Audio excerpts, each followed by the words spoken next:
I'm going to get started by diving right into a game. Get rid of you. And this is the first game. This is also the oldest game that I'm going to be talking about. This version of BASIC is called IBM PC Basic. It was created for the IBM PC, in case the name didn't give it away. It was created by Microsoft, who actually programmed the majority of the basic programming languages.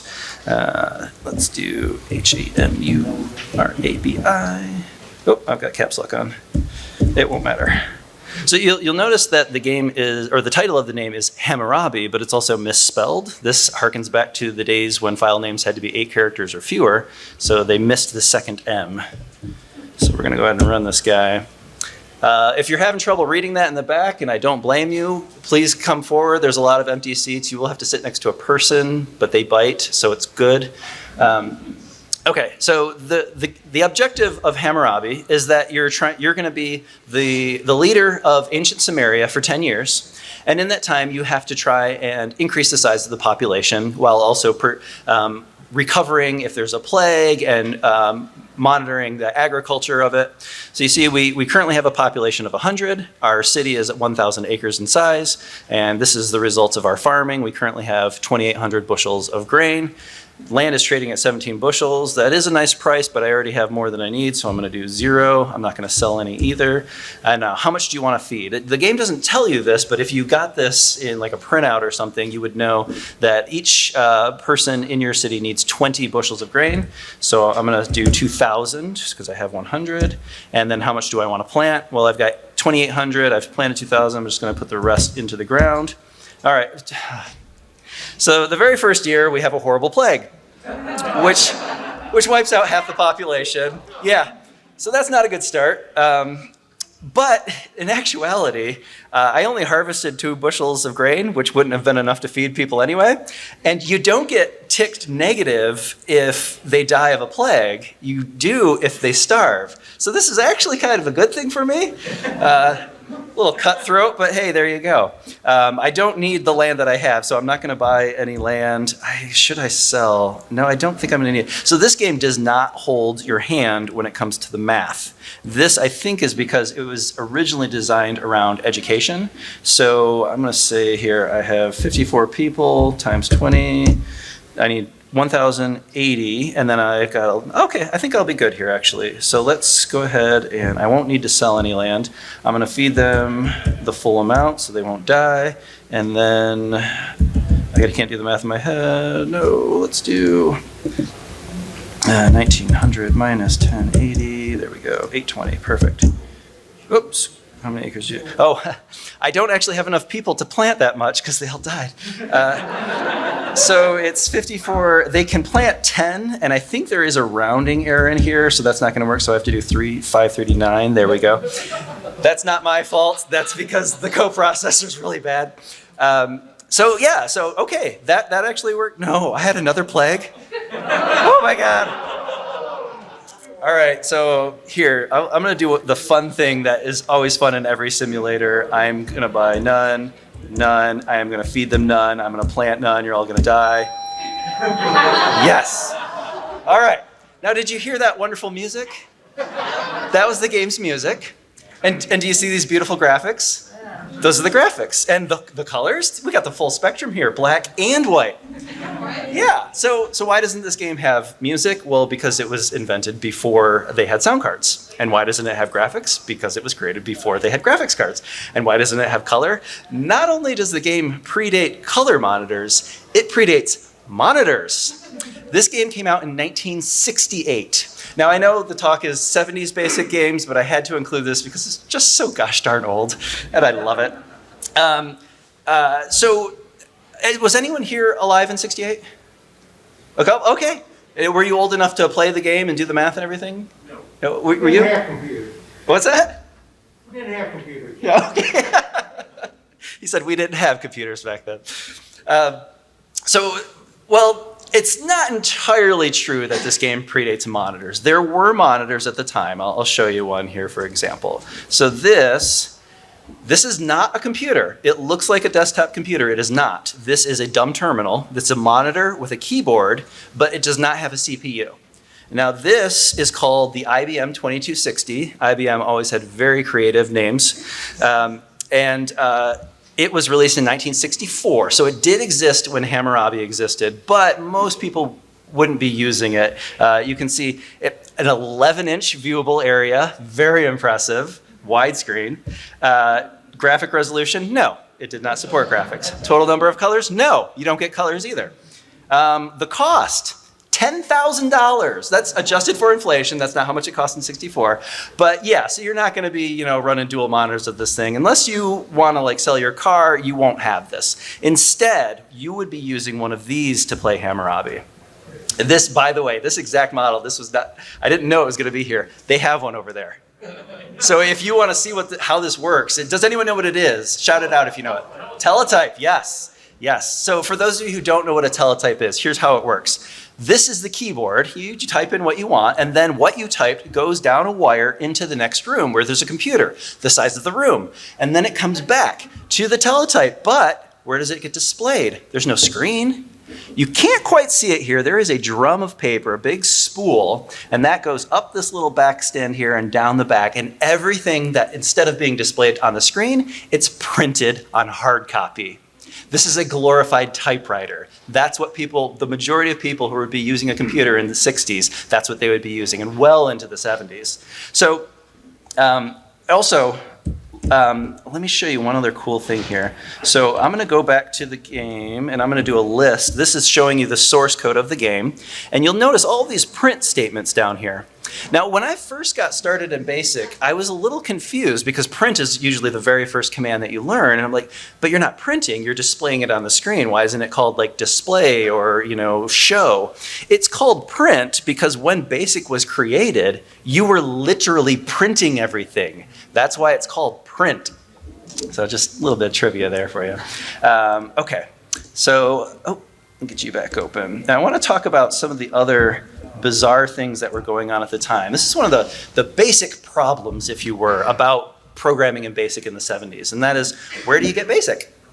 It's a programming language like any other, so you'd figure you'd have to go and buy it, or you can't download it, of course, but where are you going to get it? Well, you're in luck if you bought one of these three models. This is the TRS-80 Model 1, the Commodore VIC-20, and the Apple II Plus. A couple of these are over there as well if you want to take a look at them. And then these actually, they came with BASIC built in. And when I say built in, I don't mean that it came with a disk that had BASIC on it. I mean, it is burned into the ROM of these computers. They came with BASIC. You couldn't get rid of it even if you wanted to. So also their next gen models. This is the Model 3 of the TRS-80, the Commodore 64, amazing computer, and the Apple IIe, the super popular one. Those also came with BASIC, and so did these. These all came with BASIC, and so did these. These all came with BASIC. In fact, you know what? Here, this will just be easier. Here's a list of every computer from the 70s and some into the 80s that came with BASIC. Literally all of them. Every computer that was sold to home users had BASIC built in. If not built in, it came with a floppy that you would load. This continued going on through the 80s and actually well into the 90s. Windows 95 and Windows 98 both came with BASIC, even if they weren't advertising it anymore. So where do you get BASIC? You already got it. If you had a computer in the 70s and the 80s, you already got it. So I'm going to jump ahead now. We're going to play the next game. This is clearly not a dated version of BASIC. This is a modern BASIC port.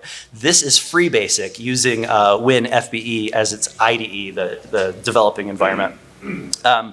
This is a modern BASIC that will actually compile your BASIC program into 64-bit code that will run natively on the CPU. You won't need runtimes or anything. You will get an EXE and it will just run. So if you have any interest in rekindling your old love of BASIC, check out Free BASIC. It's a lot of fun. And it is very backward compatible. It can still use old line numbers and everything. It can't do some things that were very specific to a particular computer. The pokes and peaks of a Commodore 64 will not work on this. But it will still run a lot of the stuff. So let me go ahead and get this started here. Okay, no, I don't need instructions. Okay, so this game, by the way, is called Oregon. Now, you'll notice I didn't say the Oregon Trail. That's because it's not the Oregon Trail.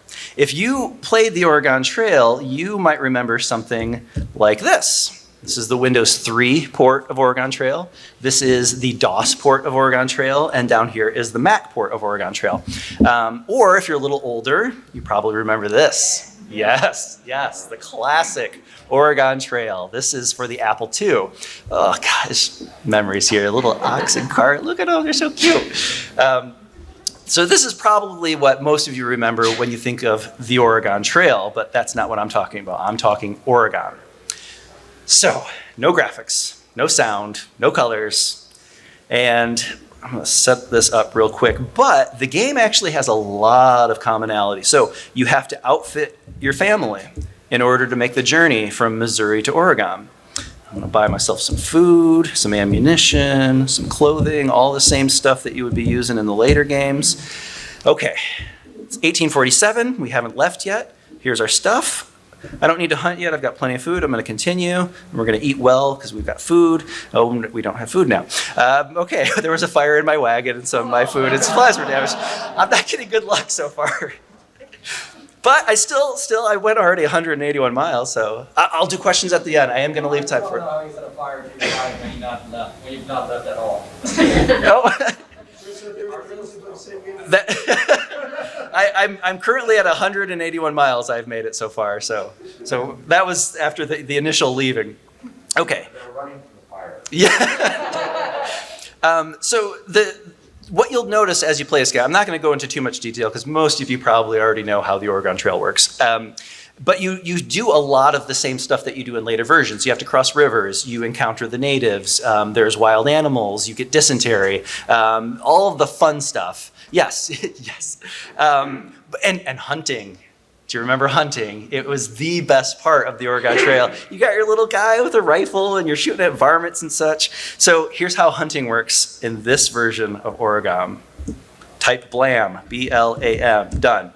That's it. Huh? Pretty great, right? Yeah. Okay. Thank you. But it's not always blam. Sometimes it's bang, sometimes it's wham or pow. A lot of variety in this game. So yeah, okay. Now that sounds pathetic, and I know. And by the way, the games will get more interesting, I promise. Not really. But here's the interesting thing. How do you write a game on a teletype? Because that's what this was designed for. You can't do graphics, you can't do animation, you can't do music, you can't do colors. So what they did is they instituted a typing tutor, which actually works too, because like if you take too long to type it out, you don't get your food. If you misspell it, you don't get your food. So this is an educational game. It was designed to be an educational game for students. And so I think that actually works. Like you're getting a random word, you have to quickly type. And you may think, oh, well, that's no big deal. You know, there's tons of typing games. How many were there in 1971? This is one of the very first ones. So, okay, like I said, I won't harp on this too much. It's not, you guys know how it works. So basic problem number 2. Where do you find your games? Because BASIC at the time was an interpreted language, not a compiled language. That means that it had to have the source code to run. It was executing it as source, not as compiled. So if you tried to sell your game, really you're just selling the source code, which they did. So at the time, here's how it would work. You would buy a book, and it would have thousands of lines of text that you would have to then type into your computer. These were 3 that were really popular: Basic Computer Games, More Basic Computer Games, and 101 Basic Computer Games, all by David H.L. My elementary school had one of these in the library. Another thing that they would print, magazines. There were a lot of magazines. Creative Computing was probably one of the most popular. Each issue would have about 12 programs in it, most of which were basic games. The People's Computer Company was really popular on college campuses. The Rainbow, I added the Rainbow here, not because it was that popular, but just because it's weird. So the Rainbow was designed to be very particular, not just like a particular brand of computers, although it was just the TRS-80 models, but a specific model, the TRS-80 Coco, only the color computer. The entire magazine was just for that one model. You know, it'd be like if somebody today decided, hey, I want to write a magazine about like mobile devices. Oh, great, mobile devices, but just the Android ones. Okay, but just the phones. Okay, but just Samsung. Okay, but just the Samsung Galaxy 10 Plus model. It's like, okay, you're going to do an entire magazine on just that? Yes, and it worked. Like the Rainbow actually went on for years, had scores of issues, a lot of people bought it, but it only worked for a very specific model. Just weird. So this is what it would look like inside. This is from like the books and magazines and stuff. You'd have some awful clip art, and then you would have super, super tiny source code. And if you can't read that, you probably couldn't have read it then either, because what they would do is, I'm gonna try to see if I can zoom in on this. No, that's the wrong way. There we go. Like you can see, these lines are not straight up and down. What they would do is they would print out the source code on a dot matrix printer, and then they would Xerox it to shrink it down to fit into the magazine. It was horrible, horrible to read. Let's see here. Okay. Okay, so did anyone ever watch 3-2-1 Contact on PBS? Yes, I absolutely loved it. And they had a magazine too. And the magazine contained source code for BASIC. Like these are tiny little games that you can play and type them in. And they had another section called the Slip Disc Show, which at the time I didn't get because I was like 12. And like slip disc, I thought it had something to do with discs going in and out of the drive. Now that I'm old and I've actually slipped a disc, I know they were just making fun of old people. So, spoiler alert. Okay, so how do you? And like when I was in elementary school, my math textbook had BASIC in it. Yes, and like it wasn't a game, it was some boring math stuff, but like that's how ubiquitous BASIC code was at the time. And the reason was because everybody who had a computer had BASIC. You could print something in BASIC and just know that the amount of people that could potentially buy it is all. Everybody had BASIC. Now, all the BASICs weren't identical. There were some variations for each different model because they had to deal with different hardware and stuff. But you could pretty much rest assured that like a print hello world go to 10 kind of command or program would work on all of them. So you could print BASIC and just expect that everybody who owns a computer would potentially buy it. You can't do that now. Now, perhaps, maybe JavaScript, but even then it's like you have to have the browser, and then yes, you have JavaScript, but like you've got so many other choices. Okay, well, let's move on here. Okay, don't need you anymore. The next one we're gonna do, some of you will have guessed it already from that screenshot that I did, but okay. So this version of BASIC is called Advanced BASIC, also made by Microsoft. This game, Wumpus.bas, sounds dirty, I know. This game is called Hunt the Wumpus. I won't bother with instructions. The way it works is, you're in an underground maze of rooms and caverns, and each room leads to 3 other rooms. And in one of those rooms is the dreaded Wumpus.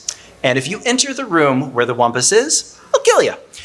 And there's a couple other hazards. There are bottomless pits, which you can pretty much guess if you enter that room, you die. And there's a super bat. If you enter the room with the super bat, it will pick you up, fly you randomly to some other room and drop you off. Hopefully not the one that has the Wumpus. Now, because you can't go into those rooms, how do you figure out where they all are? You do that anytime you get adjacent to a room. Let me see, I'm just gonna try and move around here. Let's go to room 15. Nothing there. We're gonna move to 14. Okay. So here it says, I smell a Wumpus and I feel a draft. That means that one of the rooms that leads out has the Wumpus in it, and another room has a bottomless pit, and we don't know which. And then one of them is going to be empty. So we just came from room 15. So we know 15 is going to be empty. Actually, that means that 14 and 13 are both bad. We can't go into either of them. But in order to kill the Wumpus, what you do is you shoot a crooked arrow at it. And I'm going to have you guys figure out which one it is. The Wumpus is either in 4 or 13. How many people think it's 4? Okay. How many people think it's 13? Lucky number 13. Okay, let's do it. Cross your fingers.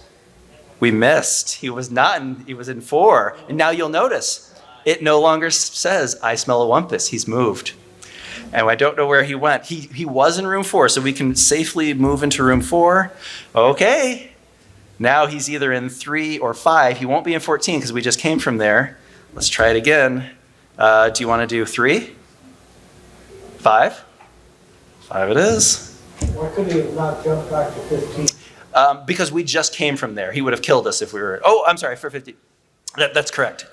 So he was in room 4, and then he moved out of there, which means that he could have gone into, so for each room, there's always one lower, one greater, and then one that's kind of sort of random. So he could have went to room 3, he could have went to room 5, which are the two other options once we moved into 4, and then he could have went to 14. He could have gone into the room where we were in, and then he would have killed us if we did. So I won't go into too much detail on this. You pretty... We went to 5 from 3. 5 from 3. You know what? Let's do it. Let's shoot into 5. Boom, boom. No, he's not in 5 either. Okay, well, it's not that exciting when you kill him. It just says you killed him. That's it. So you're not missing much. But so one of the cool things. Oh yeah, let's show this. So if you does anyone here play Magic the Gathering? Okay, cool. My people. If you remember from Mercadian Masks, there was a whole set of cards actually, beast monsters called Wumpuses. And in green in particular was the Hunted Wumpus. So somebody at Wizards of the Coast played Hunt the Wumpus back in 1973 when that game came out, probably a little later, but just to give you an idea, like this really old, and you noticed quite dull game, left enough impression on somebody that they decided to make it part of their culture later on. I think that's really cool. So one really interesting thing about that, so the mapping system, you notice there each room had 3 exits, not 4. If the map were a grid, you should expect up, down, left, right. That's not how it worked. There were only 3. So you can think maybe 3, there we go. So you can think maybe like a triangular grid or something. The guy who created Hunt the Wumpus was annoyed by the fact that so many games at the time were using your standard coordinate system grid, and he didn't like that. So he wanted to do something unique with his game. And I'm gonna spoil it for you because this is part of the fun of playing the game, and I know it just came out 50 years ago. So you barely had enough time to play. I apologize, but I'm gonna do it anyway. So what he did is he instituted a 3D map. It's hard to tell because it's just boring old black and white text, but the map is in 3D. And it looks like a dodecahedron, like this, or a D12 if you're a Dungeons & Dragons nerd. So the way it would work is there would be a room at each point, and the passages are the sides that lead to the other rooms. And you could, if you flatten this down into a 2D plane, it looks like this. So if you were at like room 8, you could travel to 7, to 6, to 5, to 4, to 3, to 2, to 1, and then you'd be like, well, now I have to go to 7, 8, or 9, or I'm sorry, 5, 2, or 8. But you can see here, like for 18, you've got 1 less, 1 greater, and then just some weird number of 9. It makes sense when you see it this way. If you don't have this in your head, you're very confused. It's very disorienting because you start going, you think you've got the pattern down, and then there's just a bunch of weird numbers again. So this is also shows something really cool about the game. So Hunt the Wumpus came out in 73, and then people, because it's being distributed as source, everyone who plays the game, and if they know enough about BASIC, they can read the source, figure out how the game works, see how the mapping system works, and be like, that's really cool, but I'm bored of the game now because, I mean, you didn't see me finish it, but it only takes about 30 or 40 seconds when you know what you're doing, and you can pretty much win every time because you have the idea of the map, and you're just triangulating where the Wumpus is. It gets, trust me, it's simple. So what people did is they're like, well, we can change the map. We can make it different. And so they started doing stuff like this. This is a Mobius strip map, the string of beads, the toroidal hex nut, sexy. The dendrite, this actually loops around on these last little dendrite, the little tips that just loop around back to themselves. One way only, this is my favorite. If you like notice the Wumpus here, you can't backtrack. You're constantly having to move forward. And you will eventually come back around, but it's just a total pain, and that's why I like it. And anything you like, this was the kind of things that people would do because they had the source. They could modify it all they wanted. And that leads to the next problem, basic problem number 3. How do you learn to program in BASIC? And this actually is, again, it's not really a problem because 1, BASIC was designed to be easy to learn. If you look at this, like the commands are in English. Oh my gosh. And they make sense. Input. I'm expecting input from the user. So let's read through this incredibly complicated program here. 10, input. What is your name? Store into the variable n. 20, print. Your name is whatever you put into n. 30, go to 10, which loops back. So you can see what's going on here. It's just going to ask, what is your name? And say, your name is, and then just loop over and over and over again. This is the kind of program that you can put in front of a 6-year-old, and they can look at it, run the program, and see what's going on, and they'll be like, okay, yeah, I get it. I know how to program. And then you can even say, okay, can you change it to say like, what is your favorite color? And they'll be able to do it. Pretty much anyone who just spends just a little bit of time will very quickly pick this up. Now, if you put this in assembler, it will not be easy. It won't even look like anything. It will be an absolute mess. You'll have to create your own word processor just to get input. It's ridiculous. And all of the mnemonics instead of English words, yeah. BASIC is easy to learn just because it was designed that way. Also, every computer has BASIC, so every computer comes with a manual, right? Well, remember those days when you could get a manual, something that would actually teach you how to use your computer?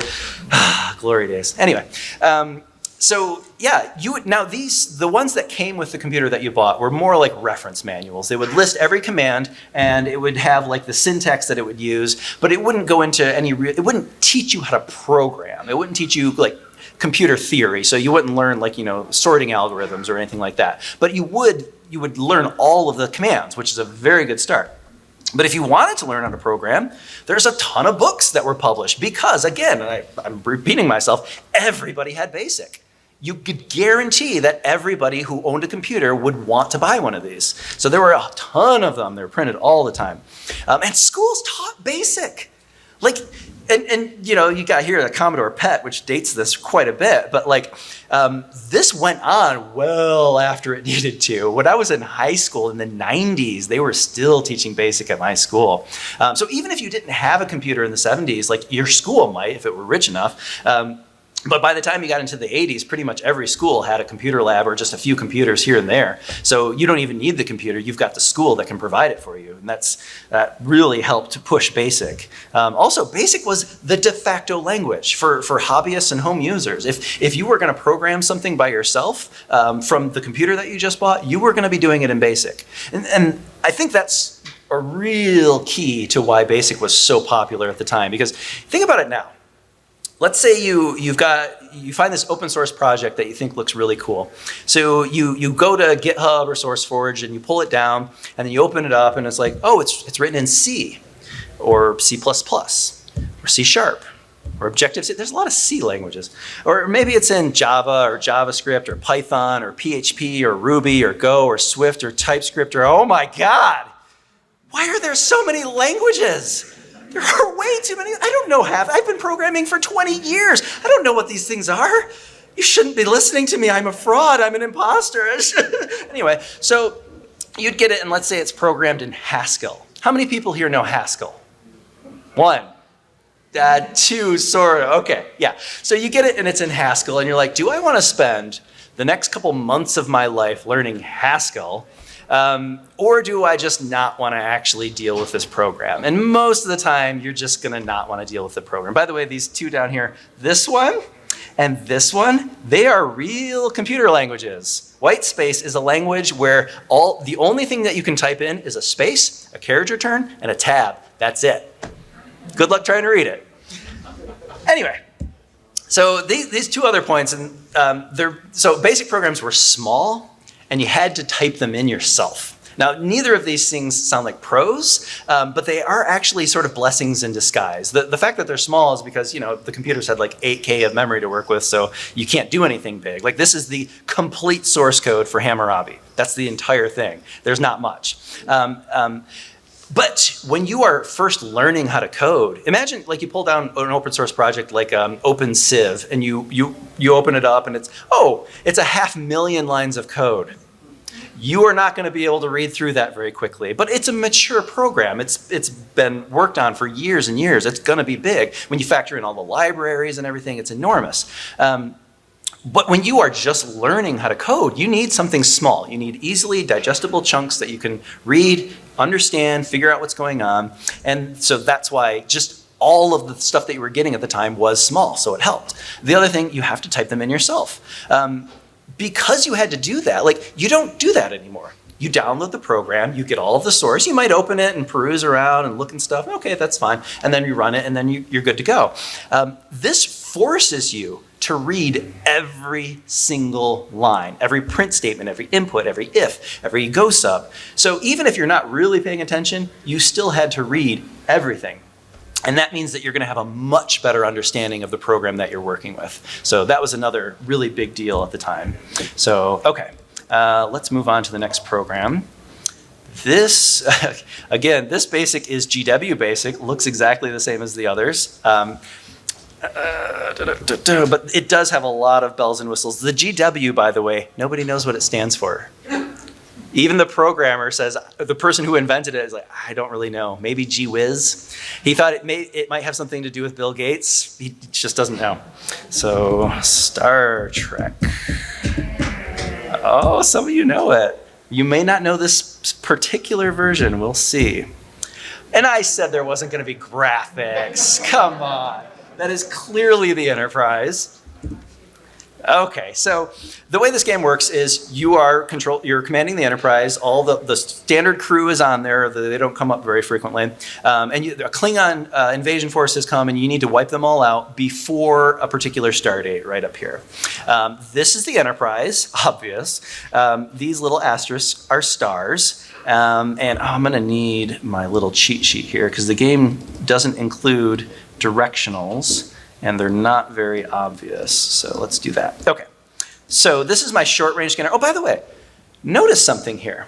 We actually have an interface. Is it a good interface? No. But it's an interface. It's not just text. I can do something like, say, use the long range scanners. And it's going to show me a grid, sort of. But that's a lot better than what we were dealing with earlier. And so these numbers, the last number represents stars, the middle number represents star bases, and the first number represents Klingons. We're in the middle, and we can see there are 3 Klingon ships directly to the south. First thing I'm going to do is raise shields. I'm going to put about 1,000 units into it. There we go. Now we want to move south, but we can't just go straight because we've got this star in our way. So I'm going to go at a diagonal. We're going to do nav to navigate, a course of 8, and warp factor. A warp factor of 1 puts you completely over. I just want to get just into there. All right, here's our new sector. Enterprise, and we got 3 Klingons. Now, there are 2 ways that we can attack them. We can use our phasers or we can use our photon torpedoes. Phasers burn through your energy and you have to use quite a bit of it to wipe out your targets. Torpedoes don't use any energy, but you only have 10 of them. You can get more when you go to a starbase and dock. But also the problem with the photon torpedoes is you have to manually aim them, whereas the phasers will lock on and they'll hit automatically. So right here I can see I've got one directly across from me, so I'm going to hit him with a torpedo. Course of 5. Right there. Boom, Klingon destroyed. The other 2 hit me. My shields have been damaged. Now I'm going to use phasers on them. Lock on. How much energy? 300 should take out one of them. Oh, got them both. Awesome. Okay. So let's use short range scanners again. And now we can see that our sector is empty. I've wiped them out. Hold your applause, please. Now let's see what else we got. I'm going to use the ship's onboard computer to do a log of where we've been. We can see this is everything in the galaxy that I've seen so far. I'm currently down here, and we've got all this unexplored area. I call it the undiscovered country. Let's do a nav. I want to come up around this area, so we're going to go in direction 4. And warp factor, let's go 1, 2, 3, 4 should do it. There we go. Now we do a long range scanner. We'll see that area, or we can do the ship's computer and see our log. We're in this area now. Again, I'm not going to play this for too much longer. By the way, if any of you do want to play these games further, I'm going to be hanging out here after the talk. Come up to me. I'll let you play them. Your mind will be blown. Okay, so we'll go ahead and get rid of that and that. And let's address the next problem. Problem number 4, how do you distribute these games? After you've gone in and you've modified your game, real quick aside here. So the previous game was called Star Trek, Super Star Trek. And it was about the Enterprise and Klingons. And I didn't show you, but like it involves Uhura and Spock and Scotty. Like all of them are in there as characters. How the heck did they get that through copyright? Because that game was not licensed by Paramount. And you can think, well, it's an open source free game, right? Well, no, it was actually sold in some of those books that I showed you earlier. People were making money off of Paramount's intellectual property.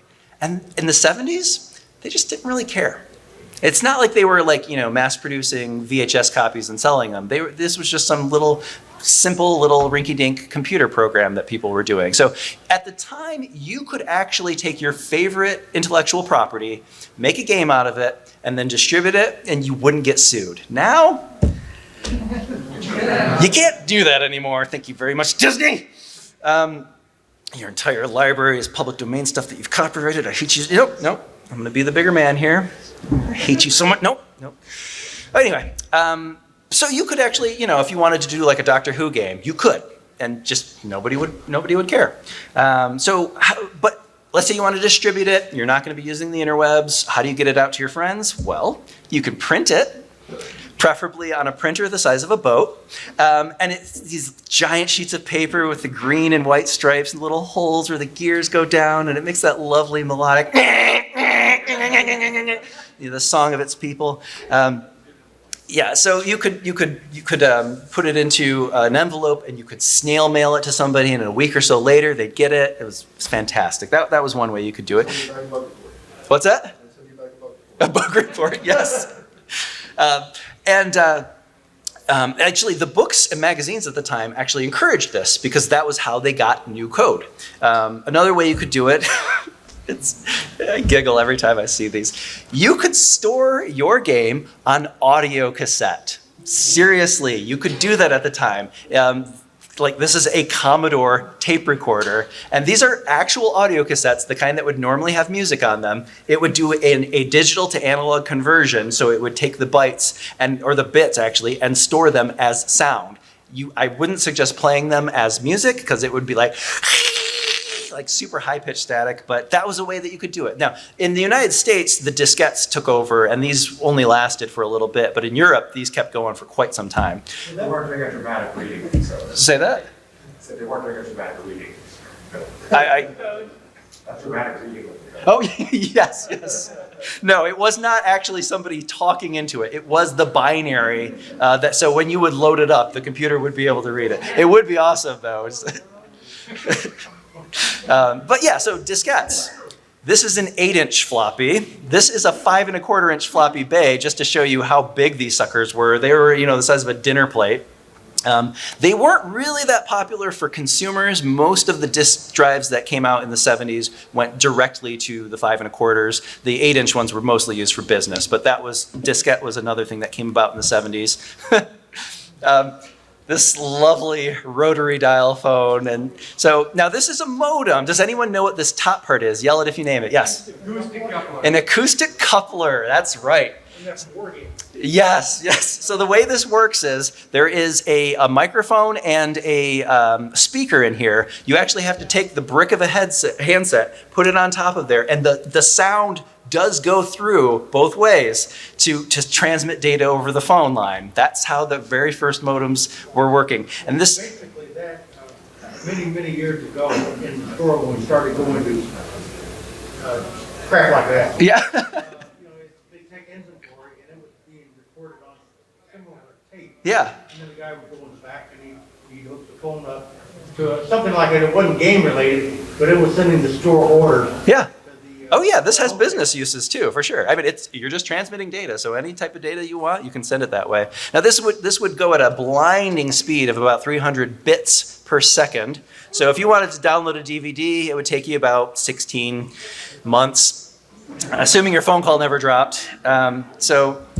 Also, if you happen to be at a university, you could, get on ARPANET, which was at the time. You'd have to be at one of these podunk schools, never even heard of them, Harvard, MIT, something like that. Poor people had it, I guess. But yeah, that was another way. So back to the original problem. How do you distribute your game? Well, it wasn't easy, but newer ways were coming all through the 70s and 80s to make it easier. So, all right. Let's move on now. How am I doing on time? Awesome. Alrighty, let's take a look at, we did that one. This is gonna be the last game that I'm gonna do, and then I'll do questions after this. Yes, I hear some happy sounds. Q basic, quick basic. I spent so many hours of my childhood staring at this blue screen. This is the last like command line basic that Microsoft did. This was actually, they were introducing like structured programming into it. So you didn't have to use command lines or number lines. You didn't have to put your if then all on one line. You could actually structure it with tabs. Instead of using go sub, you could call a sub as a function name or a subroutine name, and the code would be separated. It was much, much easier to read. And the IDE in this is fantastic for text at the time. We're gonna do, this is a game called The Wizard's Castle. This is one of the last games. This actually, although it was programmed and initially worked on in '79, it was published in or printed in a magazine in 1980. So again, it's a little bit past my range, but it's very interesting. So you don't have to read it. The quick story is there's a wizard. He built a castle. It's magical. You're trying to steal his orb. The castle, again, kind of like with Hunt the Wumpus, it's not laid out in a standard 2D grid. Well, it is, but if you get all the way to the eastern side and you decide to continue going east, or west for you, you flip to the west side. You sort of warp around, kind of like using like an old video game where you wrap around the edges, like Pac-Man. Same with top to bottom and north to south. So actually, if you get to the very bottom level and then you go stairs down, you will come up the top. So yeah, it's just kind of a little quirkiness to it that is kind of cool. So, yes. So I'm going to be an elf. What sex do you prefer? Kinky. It says cute elf, real cute. Shucks, thank you. All right, I'll go with male. How many points? I'm just going to put it all into strength. We're going to get a chainmail and a mace. I'm not purposely buying the best stuff because I want to buy this lamp. It is the most useful thing. It's basically a torch that never burns out. This kind of functions a little bit like Hunt the Wumpus. I'm going to show you a map here. So all the question marks are rooms that we have not yet explored. The E is the entrance or exit. The greater than and less than are showing you what room you are currently in. So we've got a whole bunch of unknown at the time. The lamp, just like in Hunt the Wumpus, once you enter the room, you're kind of stuck there. So if there's something bad in there, you then have to deal with it. So the lamp lets you do this. I can say lamp, I'm gonna shine it to the west. There's a Balrog there. Okay. So this is, if you're going to institute a randomly generated dungeon in your game, make sure that you put some sort of appropriateness level to it. Don't have the very first room that you enter into in your level 1 character go into a room with a freaking Balrog. Okay, let's try the other direction. A Minotaur, sure, why not? You know what? Let's go south. Okay, south is an empty room and some rustling noises. This is just flavor text. It doesn't actually do anything. So we're going to go south. I'm going to use the lamp to the south again, empty room again, lamp to the south, a chest, cool. All right, let's go south. Now, some of the chests are trapped and they explode on you. Let's see what happens. Nope, got gold, cool. All right, lamp, west, a dragon. Jesus Christ. Come on, man, work with me here. All right, let's go back north and then let's do lamp, west. Stairs going down, I can handle that. Lamp, west, a pool. Cool. All right. The pool it's like a fountain. You can drink from it, DR, and I feel smarter. That means my intelligence went up. So cool. Yeah. Now, a lot of times they'll poison you, or I feel like I'm being watched. Yep. Yep. It's very good. Okay. Where were we here? Oh, there's another pool. Let's do that. Let's drink. I'm nimbler now. It increased my dexterity. Okay, I like this. Let's check the map again. So you can see here, we've gone through these rooms. The period means empty. The M is a monster. E is for exit. D is the stairs down. P for pool. We're in this one. So let's do lamp north. There is a vendor. Let's go north. And I'm going to trade with him. Oh, I am too poor. You need to have at least 1,000 gold in order to trade with him to get some of his cool stuff. I don't have that now. So let's do lamp north. An ogre. I think I can take an ogre. All right, strength 14, dexterity. We're going to do attack, attack, attack, attack. My strength is going down. That's not good. So this game, it showcases kind of a flaw in old games that you don't see anymore. My strength and hit points are the same stat. Yes. Now modern games, strength and hit point are separate, so even if you have 1 hit point left, you still expect to attack for full damage. In this one, it creates a feedback loop. As you get weaker, you're then doing less damage, so you become far more susceptible to dying. So hopefully, ooh, okay, got him. Okay, all righty. Now you'll see here, I was in this V and I went north and I wrapped around to the bottom, so that's where I am now. Let's see, is there anything else interesting around me? Empty room, lamp, north, empty room, lamp, north, another empty room. Let's try going west. Troll, let's see what's east. East, lamp, east, east, lamp, east. Stairs going down. Let's go down a level. And now, oh, yeah, so because the game, by the way, this game was written on a computer called The Sorcerer. Has anyone heard of that? No, it was a computer created by Epyx, E-P-Y-X, the game company. They actually created their own computer line, and it didn't do well. But that's what it was originally created on. The reason you saw, you smell a bear frying, because bear is one of the monster types, and he couldn't write a whole bunch of variety of text, so he just took the arrays that he had of all of the monster names and just randomly picked one. That's how all of the flavor text is in there. So, okay, I won't keep playing this one. I mean, you get the idea. What you end up having to do is, I'll just explain it a little bit more in detail. There are a lot of other things that you can find in the rooms. You can find a book that if you read, maybe you'll get smarter or learn a spell, or maybe it will glue itself to your hands and then you can't draw your weapon anymore and you're just hitting people with a book. There can be crystals that you can gaze into, they will give you possibly wisdom or drive you insane. There are magic items that you can find that will protect you from some of the ailments. There are warps or teleporters that if you enter, you will be randomly thrown somewhere else. And then the objective of the game is to find a rune staff, which gives you the ability to teleport at will. And then you have to teleport into certain rooms where you're not normally able to get to, but you won't know where they are until you go to the crystals, which give you the instructions. Anyway, there's a lot to it. And that's what I think is kind of cool, because we looked at Hamurabi. And Hamurabi didn't have much going for it. You type in a few numbers, you do a little math, that's it. That's the whole game loop. This has a much more comprehensive game loop. There's a lot more going on. There's a lot more that you have to keep track of. It is still pretty random, so it's not nearly as fun as it should be. But it also came out in 1980, so come on, give it some slack. So anyway, so that was the last one. Let me sort of finish up here. Okay. Basic problem number 5, and this isn't so much a problem with basic, this is more meta.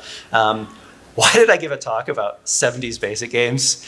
I mean, MAGFest is like a celebration of geek culture. And we have so much going on. There's games, there's furries, there's more furries. We have a lot, is what I'm trying to say. So why then did I pick 1970s basic games? Basic has always been the redheaded stepchild of programming languages, let's face it. In the 1970s, that was before computers could really do anything interesting. So why did I do this? Surely it's because of the good music, right? No. Was it the graphics? No. Was it the deep, immersive gameplay? No. Did I give this talk because basic games of the 70s are fun? Also, no, they're not fun. You saw that. That wasn't fun. That was tedious at best. You'll be entertained for maybe about 5 minutes, 6 minutes tops. No, the reason I wanted to give this talk is because 70s basic games are important. And not just because they're old, although they are really, really old. Hamurabi and Oregon, they predate Pong.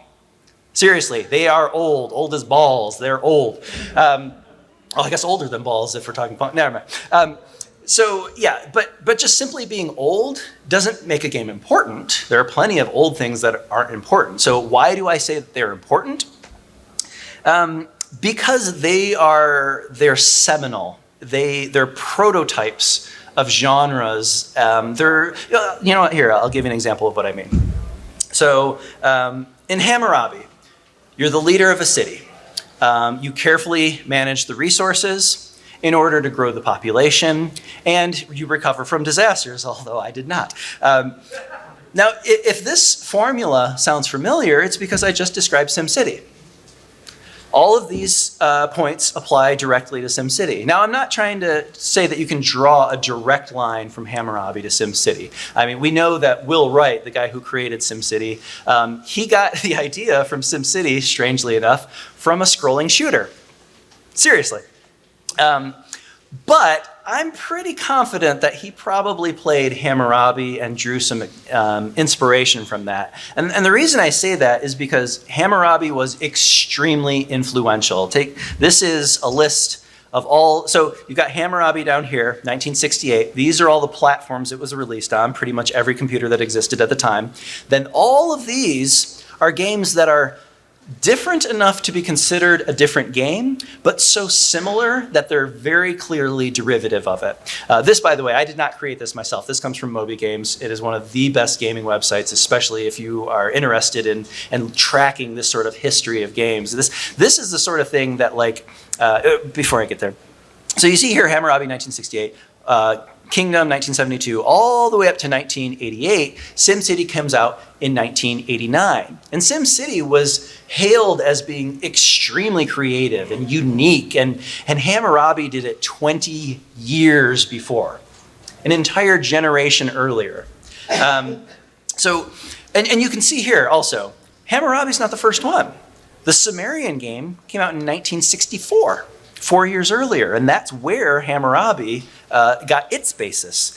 This shows a very interesting evolution of video games. And if you compare these really old ones to these modern ones, you see they have grown significantly. Some of the old mechanics that didn't work very well have been fixed and made better. And this is like, if you are like a biologist studying evolution and DNA and stuff, like this is a very analogous. You will see these offshoots that go extinct because they weren't any fun, but some other ones, like this one, the Santa Paravia, this one does really well. You see it here, here, here. And I purposely cut it off at 88, but there's several other editions that come up even later.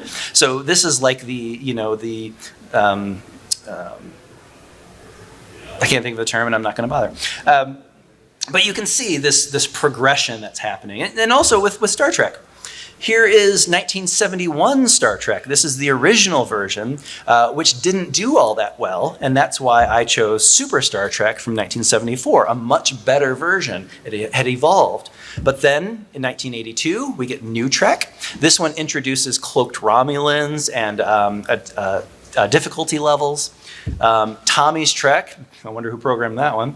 That came out in 86. Very garish colors are added, a bit more. This is now using code page 437 for the graphics, or ANSI graphics, if you will, not just ASCII. Then we move on to EGA Trek. We've introduced graphics now in 1988. And then in 1990, we've done even better graphics. We now have like icons for visual Star Trek. Then in 1992, we've ported it to Windows now. Now we are full GUI. We've got everything here. There's animation, we've got colors. So, the Wizard's Castle, that last game that we played, that one is built off of a game originally that was called Hobbit that came before it. But Hobbit was built off of an earlier version of Star Trek, which is kind of interesting. Somebody was like, hey, Star Trek's cool. What if I made it a fantasy game? And it worked, and then it took off into Wizard's Castle. And Hunt the Wumpus.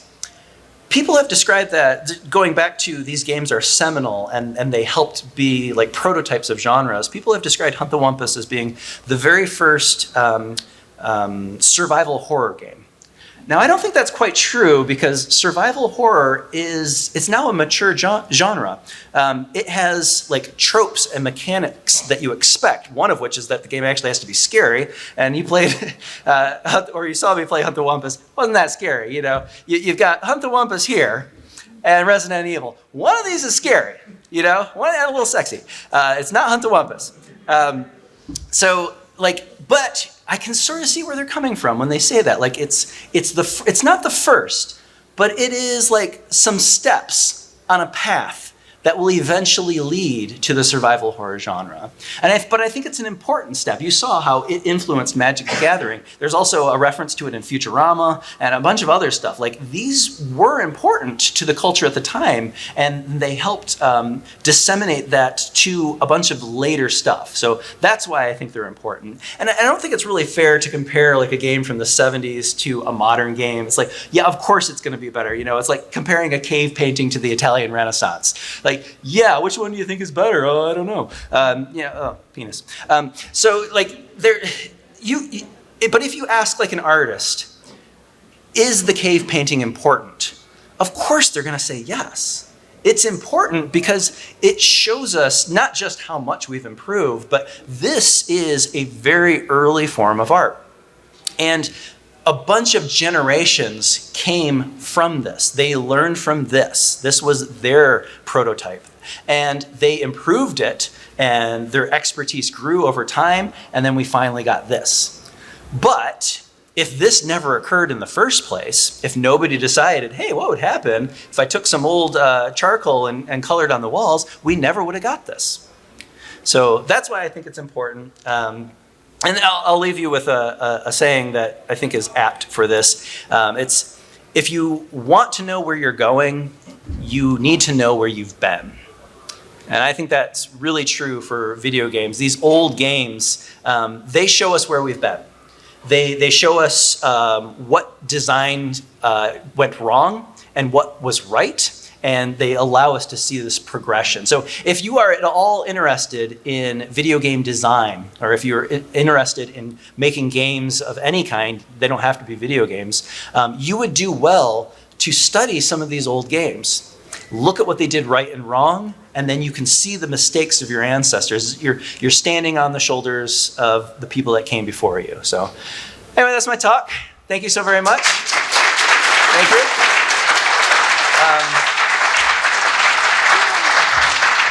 Don't need that one. That was Basic Games in the 1970s. For those of you who weren't here early, I have two other projects, the Video Game Music Preservation Foundation and ROM Detectives. They're both wikis that you can help update. Video Game Music Preservation Foundation is all about preserving video game music. ROM Detectives is all about reverse engineering games and finding information. So if anyone has any questions, please. Yes? Since people were reading their basic programs from the books and magazines and are there any examples of games where the developers obfuscated their code to prevent people from like dialogue? Okay, so the question was, because the games were being distributed as open source, did anyone purposely obfuscate the code so that the person typing it in wouldn't have the game spoiled for them? I can't think of any off the top of my head. Some of the times what they would do is they would purposely use bizarre coding purposes or styles so that it was hard to read. Another common thing that was happening at the time is they would just rot 13 it. So rot 13 is rotation 13, is the Caesar cipher. You shift all of the letters into the alphabet and like Z becomes A and you just put it. That way, when you're typing it in, it just looks like gibberish. And unless you have a really, honed skill, you won't be able to figure it out. So yeah, that was a great question though. Yes? Do you think that Eliza was a parody of psychotherapy or an AI attempt? That's a fantastic question. The question was, do you think Eliza was a parody of psychotherapy or the first attempt at like an actual AI psychologist? Eliza was a very early program. It came out in the 50s, I think. So even it predates BASIC. But it would actually ask you questions as a psychotherapist, and you could answer, and it would parse the text of your answer to then ask you a new question. It's been reworked 100,000 times. There's a bunch of, you can find them online now. But yeah, was it a parody or? Well, I think it was actually a genuine attempt, but I mean, I'm not a gaming a computer programming historian, but I think it was a genuine attempt at AI, but I don't know for sure. Anyway, Batman, yes. What's the difference between basic and Logo, yeah. Yes, yeah, I learned Logo as well. Logo was actually a complete language. It was Turing complete, meaning you could do pretty much anything that you wanted on it. But it was designed around a turtle. there was a little triangle that was the turtle, and you could give it instructions like move up or move forward 10 pixels, and it would leave a trail behind it of 10 pixels. And then you could say like turn right and go. The really cool things that you could do with that though is because it has a full language interpreter and you're drawing graphics, you could do stuff like fractals on 70s computers, and it was amazing. Like, but the difference, logo also, I believe, was interpreted. I don't think it was ever compiled, although there might be a modern version that compiles. But they were just separate languages. You know, one person made logo, one person made basic, and you know, that was it. But yeah, it was very cool. But it was not basic though. But there was a lot of overlap. Any other questions? Yes. You could get logo printouts to type in. Oh yeah. Yep, because it was instructions, so you could actually, it was an interpreted language, so it's kind of like a scripting. But yes. The Wizard's Castle game is obviously one of the more elaborate basic games. How many lines of code was that? Let's find out. He's asking how many lines of code is the Wizard's Castle. I'm actually going to open it in Notepad because the line numbers are always going to lie to you because you can use whatever line numbers you want. That was in QBasic, Wizards. Open with Notepad++. So it is 920 lines. But these are remarks, so you don't need to include them. And then some lines like this one, this I actually added, so you can ignore this. I put it on high intensity white. This is 2 commands in a single line, so it's technically 2 lines. I mean, if you wanted, you could just keep doing colons out all the way and just do your entire program in 1 line. But as long as you didn't need to use a goto to a line number. Yeah. Any other questions?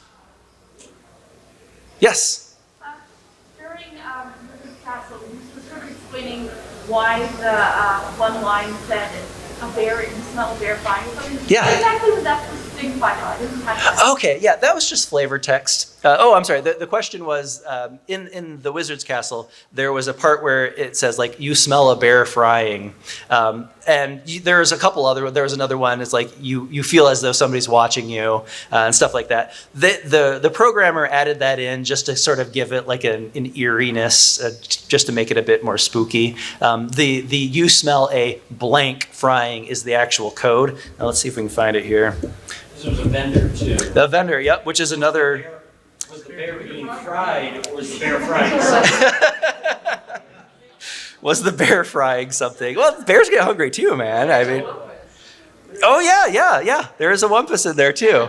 Yeah, that's another example. That one doesn't mean much to you unless you actually know what Wizard's Castle is. But yeah, but you can see here, it's concatenating a string together here. Like you smell blank frying, and this blank is it's going to be there's an A. Where is it now? Actually, let me jump to the top, and we'll see if we can find where the array. Oh no, it's going to be on the bottom, isn't it? Because no, what am I? Oh, there it is. Data statements. So right here.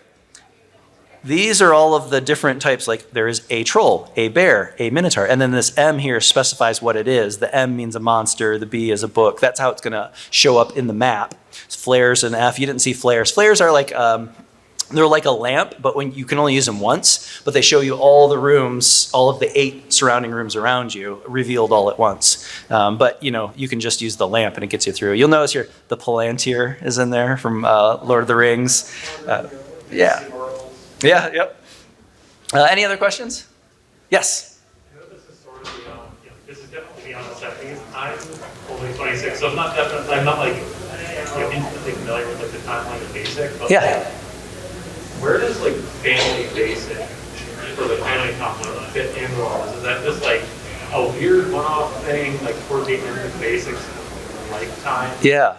Does that actually have like anything? Because I think it's cool. Like, Oh, yeah. Right, yeah. The question was, where does Famicom BASIC sort of fit into the BASIC languages? Because there was a version of BASIC released for the Famicom, the Japanese Nintendo Entertainment System. And actually, they released a full set of hardware with it. There was a keyboard, there was a tape recorder, so that you could store the games on the tape recorder. It was sort of BASIC. It wasn't a full implementation of BASIC because the Nintendo hardware, while it did have a true CPU in it, it was the MOS 6502, the same CPU that was in the Apple and the Commodore. It couldn't do things like a text mode. It could only do a graphic mode, the PPU in it. So you could do text in it, of course. You played games with text, but they had to be a tile. So they had to be an 8x8 block, which means that you don't have very much real estate for text. And the ROMs couldn't support very much. When the Famicom disk system finally came out, you could have a bit more space. But it was an implementation of BASIC. So a lot of the functions that existed in BASIC were part of Famicom BASIC or Family BASIC. And but it also gave you a lot of new commands to actually use, like sprites and background graphics. And it came with a couple games like with it that you could play. They're not great, you know, but it just shows you what you can do with it. Also, the Atari 2600 or the VCS, that came with a BASIC cartridge too, which is even worse. Like that one is very much not BASIC. They call it BASIC, but it is certainly not BASIC. Like you actually have to monitor the stack. You don't need to monitor the stack in BASIC. So, but yeah, great question though. Anyone else? Yes. Yeah, sort of building off of that last one, have you ever looked into like Texas insurance calculators and PI BASIC? Yeah. It's like even when I was in high school in the mid-2000s, my friends and I were writing programs on that and trading with each other. I think that kind of spirit of like programming math is alive. Oh yeah. Yeah. The question was, along with like Family Basic and Atari Basic, there was also the Texas Instruments that has Basic. And how is that different or similar to the other ones? That one, it was a stronger implementation of Basic. It had there are many Texas Instruments products, many of which had different forms of BASIC on it. But are you referring to like the TI 89? 83, yep, okay. Yep, the calculator. So yeah, you could do like line labels and say go to line label whatever and give it a name, and it had a lot of it, and you could handle the graphing portions of it as well. So yeah, it was just another version of BASIC, and like I said, there were many flavors of BASIC, but most of them had like the core set of like print and input and stuff, although not Family Basic though, because it didn't have the same text ability, but yeah. Any other questions? Just a comment. Yes, please. So I guess it was like 1981. I remember my dad probably a Tandy. Oh yeah, Tandy 1000. That was a computer.